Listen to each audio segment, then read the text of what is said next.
हमारे Ashoka film studio music channel को subscribe करें।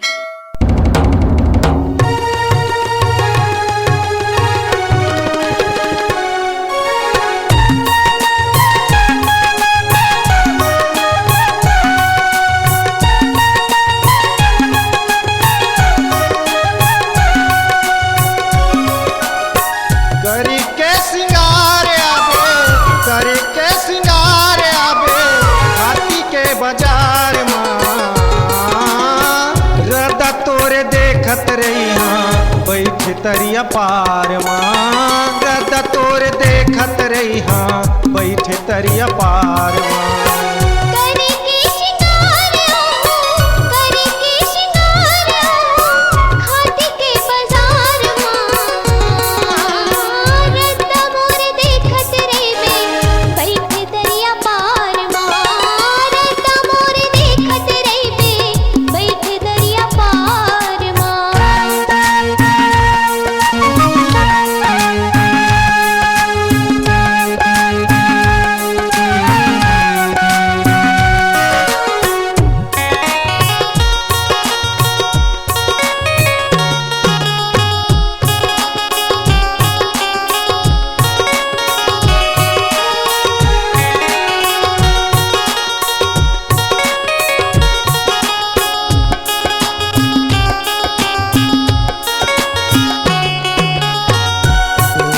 अकेला आवे झनला दे संगवारी हो घोरा खार में बैठे बैठे करत रही रखवारी घोरा खार में बैठे बैठे करत रही रखवारी।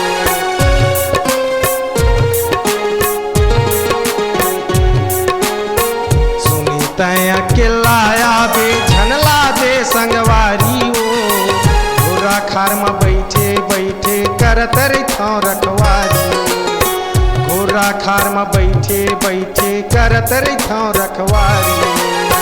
हो के तैयार आबे हाथी के बाजार माँ राधा तोरे देखत रही हाँ बैठे तरिया पार माँ राधा तोरे देखत रही हाँ बैठे तरिया पार माँ।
मीठा पान तोर बर मैं बनवाऊं। सुरी ताला झन भुला दे, सुरी ताला झन भुला दे, विश्वनाथ मोरे नाम ला। राधा तोरे देखत रही हूँ बैठ तरिया पार माँ।